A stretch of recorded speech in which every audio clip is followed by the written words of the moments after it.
So just before midnight last night, we had a 911 call for service from a neighbor who described what he or she saw as a possible break-in in progress here at a residential home in Lanham on Wellington Street. The 911 caller described the person who was apparently breaking into the house as brandishing a firearm as well. Patrol officers responded to the scene, met with a site of a house that was in the process of being destroyed by a person inside the home. They called a barricade. So our Special Operations Division and our conflict management team responded to the scene, attempted to negotiate with the person inside the home. The person inside the home is not the homeowner, however, he is a resident of the home. We believe he was under the influence of PCP, acting very erratically, and you'll see from the way the house looks that he broke out nearly every window in that house over a several-hour period. At some point in time, our suspect emerges from the house in the backyard, and he's armed with a firearm. It's a semi-automatic pistol, and he approaches one of our Special Operations Division folks with the firearm in his hand, brandished the hand, threatened a Special Operations Division Prince George's County police officer with it. Our Special Operations Division officer fires one round at our suspect. He misses. Our suspect continues to flee on foot through this residential community, and as you can see, this is an established community. It's been here for 50, 60 years. There's homes all over the place. So now what we have is a very dangerous situation with an armed gunman sprinting through a residential community on a Sunday morning. It can't get much worse than that. We had our canine teams deployed on the perimeter. Permission was given to deploy a canine dog. The canine dog, and I believe it was Channel 4 that captured this video footage, runs down our suspect, who's still armed with a firearm, seizes our suspect, bites his right arm. Our gunman tosses the gun, and we were able to safely arrest him. But the propensity for another bad thing to happen certainly existed. He could have broken into another home. He could have threatened a family on their way to church. He could have grabbed a child. So we really think, with the assistance of our canine, that's what they're there for.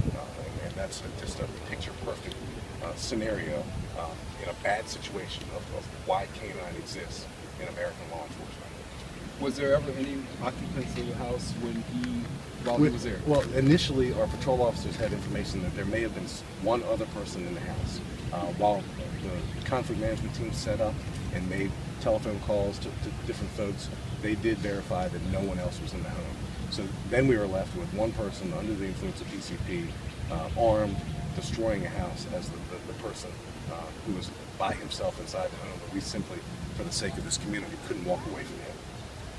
We heard a loudspeaker, and it sounded like some sort of negotiation. I don't know if it's negotiation, but some sort of dialogue. Was there any, did he ever say anything back to the officers or anybody? Just incoherent statements.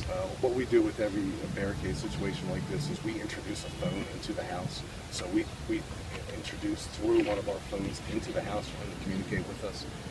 He didn't respond to that whatsoever. Again, being under the influence of narcotics is a dangerous scenario. And he continued to destroy the home until the point in time came when he ran out the back door and threatened one of our police officers with a gun. Did he jump out the window at all? He jumped out the window. It was about a 10 to 12 foot drop out the backyard. We had our Special Operations Division team surrounding the house, and as soon as he popped up, gun in hand, he threatened the Prince George's County police officer with it. Our officer fired one round, missed the suspect, and the suspect continued to jump a couple fences and flee through this residential community. Given the danger involved in this situation, did you have to go around and notify neighbors to stay in their houses or, shelter? Well, at the time of night, everyone was inside, but certainly as folks emerge, and you can see this is just a residential community, and people are interested. You would be, I would be, what's going on in my neighborhood. So as folks tend to come out of their houses to eyeball a situation like this, again, we tell them to get back inside, let them safe. And we see, like, in front of the house, I was over there earlier, everything seems to be broken in the front as well. So that wasn't from him jumping out, though. That was just from him throwing equipment at you guys, and that was after you guys had gotten here? Right. Well, it was while we were here. He threw a television out the window.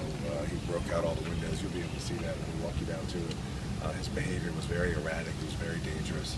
And we think the resolution to this very dangerous situation couldn't be any better for this community.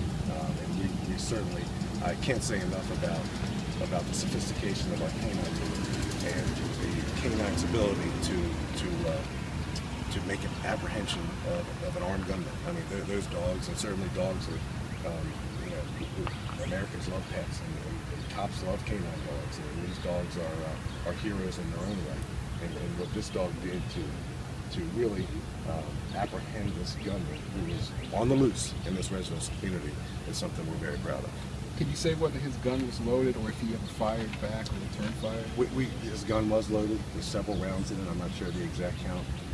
We don't know right now if he fired a round. We don't believe that he did, but we have our evidence technicians out here right now to try to determine whether or not he fired a round. But right now, we don't believe that he fired a round.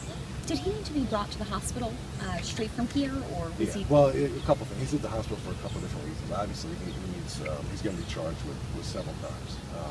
He was under the influence of narcotics, and he needs treatment for that. He sustained a non-life-threatening wound when our canine dog seized his right arm. Certainly nothing that's life-threatening, so he's in the hospital. And did you recover PCP from the crime scene? No, well, the house is being searched right now.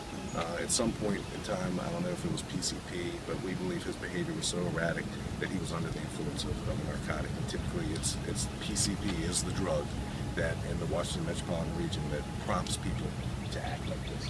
Are dogs trained to go after a suspect's armed hand or offhand or whatever is available to them? Are they trained to go after his hand with the gun in it?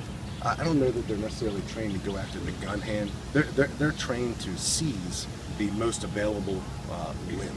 The most available limb in this case, and don't take my word for it, it's on video footage, was that right arm. So the dog seized it, and what these dogs do nowadays, and Prince George's County leads the nation in the way we train our canine dogs, is it simply holds the arm. So that dog holds the arm until police officers are able to catch up with the dog and safely apprehend the suspect. And you can see clearly that as one arm is being bitten, the other arm has the gun in it, and he's throwing that gun to the pavement. County's come a long way with their canine units. Several years ago, there was a lot of attention about how these units were being used and how the canines were being used. Right. Well, Major Pete Iliadis is the commander of our Special Operations Division.